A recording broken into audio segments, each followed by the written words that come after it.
ว่าแต่นี้แต่เมื่อนี้เด้องานหนาไปเที่ยวมาน้ำกันเดิมมาถ่ายรูปไว้สักก่อนเนาะตอนหน้าเวทีวงดนตรี4 วงประกอบส่วนในบริเวณเนาะวงดนตรีไอดูไพวงสะเทือนวงดนตรีไอสูงสายน้ำคลองจากบัสซาลอนเนาะวงดนตรีปีเตอร์เบอร์ลิงตันที่มาประกอบส่วนลายสวรรค์เพชรเนาะจากไอพลอยในคำคืนมื้อนี้เนาะคือว่าเนาะพิธีกรนี่มี3 คนกันในคืนนี้เนาะแต่ถึงวิธี2 น้องอ้ายนั้นขึ้นมาก็เป็นชื่อว่าผู้ขาก็ต้องไปพักผ่อนเนาะแต่ตอนนี้กับผู้ขาขอว่าไปจักเล็กจักหน่อยก่อนซะเนาะ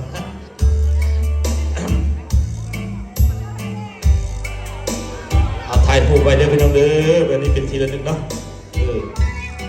เอายิ้มกันยิ้มแน่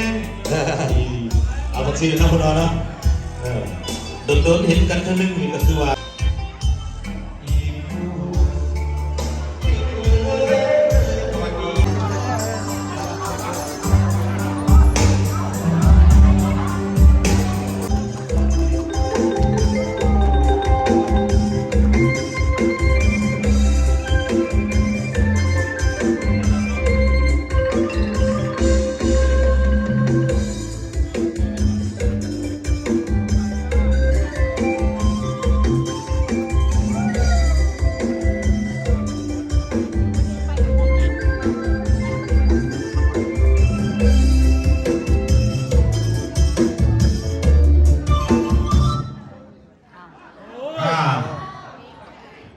ขอบใจน้องเพียงน้องเนาะ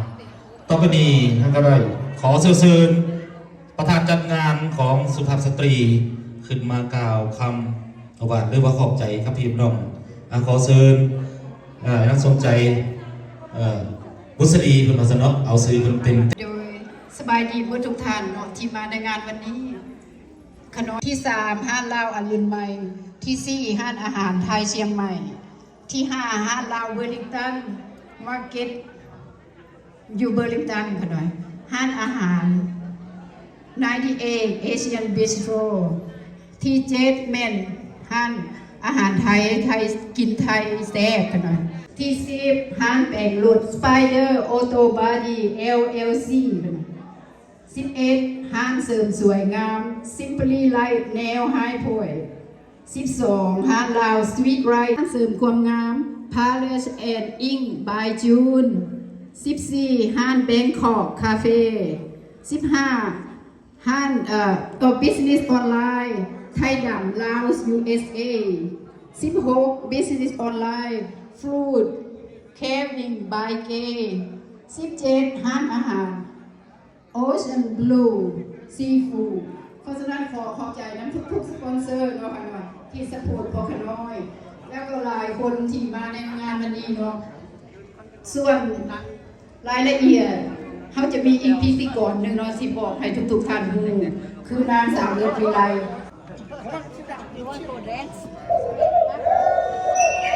เทศลายใส่นอกรักมากบอก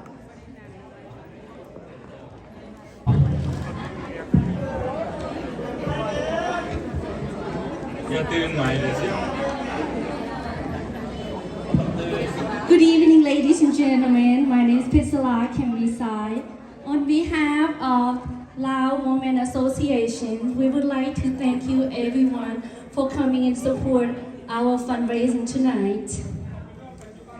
All proceeds we make tonight will go towards High Point Temple new buildings. Tonight we have food, drinks, and entertainment. We also have raffle ticket going on and dancing. We hope you enjoy it. And thank you all again for being here tonight and support our association. Thank you.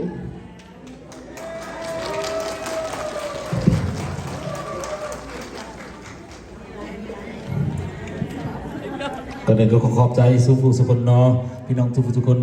อันนี้คือสุภาพสตรีหญิงลาวประจำเมืองไฮพอยและยืนในนอร์ทแคโรไลนาเนาะขอบใจน้ำพี่น้องทุกคนเนาะที่ว่าต่อไปนี้การซีเมนต์การโซ่ของหญิง ลาวของเมืองไฮพอยประมาณ100%ขอเพลงออกมาได้ให้สุภาพสตรี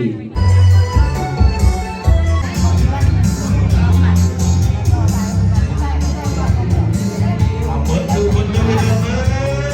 ว้าวทุกคนเลยเป็นอะไรสุภาพสตรี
รถอีห้างเอาแล้วเมื่อ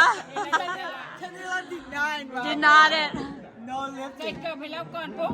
ใส่เกลือไปแล้วใส่เกลือไปแล้ว เลิกแล้วเด้อนี่เด้อพี่น้อง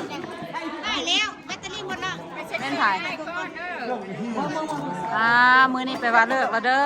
เลิกแล้วเด้อนี่เด้อเลิกละ ของมาขอบใจเด้อแต่คือมานั่นหนุนงานเขา มาซอย สตินี่เนี่ย เล่าสติเด้สติเด้คุณละสติเด้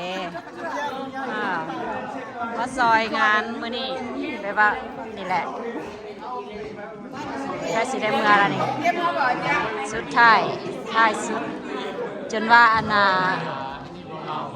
จนว่าดนตรีอันน่ะเอาเครื่องเถื่อทำอิฐเด้อนี่เด้อ เถื่อทำอิฐที่ว่าเห็นน่ะนะวงดนตรีอันเก็บของเก็บเครื่อง เก็บของเก็บเครื่องนี่หมายความว่าเลิกแล้วเด้อพี่น้องเด้อนี่เด้อ2 โมงเลิกแล้ว นักร้องกับซอยกันเมียนซอยกันนี่แหละ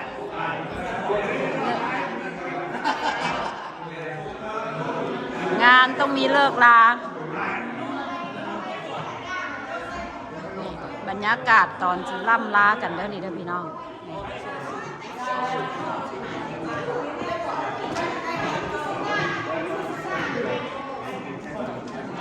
sorry เด้อจิบหัวใกล้มากเกินเด็กง่ายๆเอามาพี่เงินเด็กง่ายๆเนี่ย ไอ้นี่อย่างอยู่ใกล้ฮอตเกอร์ ใก ใก ล้ ล้ ฮ ฮ อ อ ต ตเกอร์เจ๊บอกกันเลยว่าเฮือไหลใครย่อยเฮือโซซัดโซเซ too hot you too ฮ hot อตเพราะว่าใกล้ฮอตเกอร์ แม่ sorry เด้อบ่ได้ตั้งใจ เพื่อนก็ไม่อยากเมื่อจะบอกว่าเต้ข่อยออกเมื่อแล้วกันต้องได้เมื่อ sorry เล โอ้ ย จนได้ไล่เมือเนาะเฮา ไม่จะเซิร์ฟกว่าจะต่อไปนะ เป็นอย่าง